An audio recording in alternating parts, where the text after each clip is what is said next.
Hello everyone, happy new week. Join me to read a chapter of the Bible today.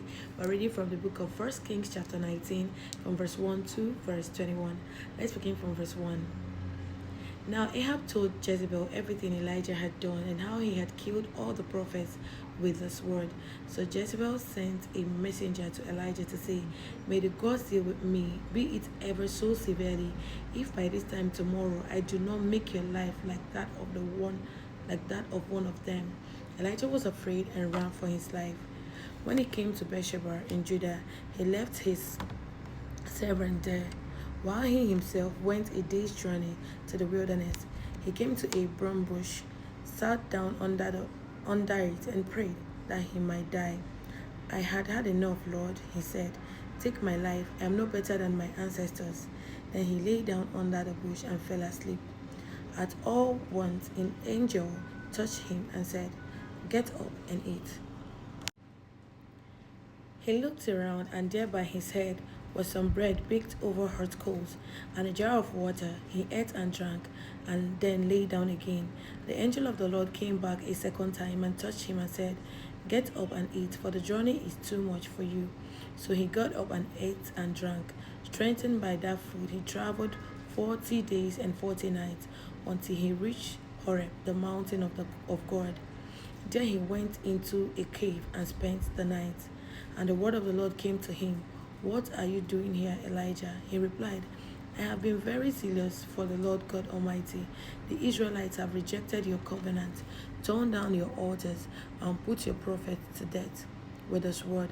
I am the only one left, and now you are trying to kill me too." The Lord said, "Go out and stand in the mountain in the presence of the Lord, for the Lord is about to pass by." Then a great and powerful wind tore the mountains apart and shattered the rocks before the Lord. But the Lord was not in the wind. After the wind there was an earthquake, but the Lord was not in the earthquake. After the earthquake came a fire, but the Lord was not in the fire. And after the fire came a gentle whisper. When Elijah heard it, he pulled his cloak over his face and went out and stood at the mouth of the cave. Then a voice said to him, "What are you doing here, Elijah?"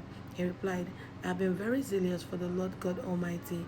The Israelites have rejected your covenant, torn down your altars, and put your prophets to death with a sword. I am the only one left, and now they are trying to kill me too." The Lord said to him, "Go back the way you came and go to the desert of Damascus. When you get there, anoint Hazael king over Aram.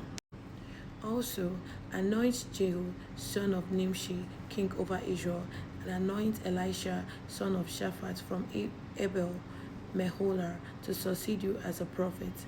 Jehu will put to death anyone who escapes the sword of Hazael, and Elisha will put to death anyone who escapes the sword of Jehu.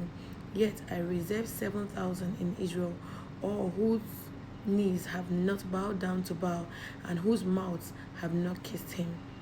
So Elijah went from there and found Elisha, son of Shaphat.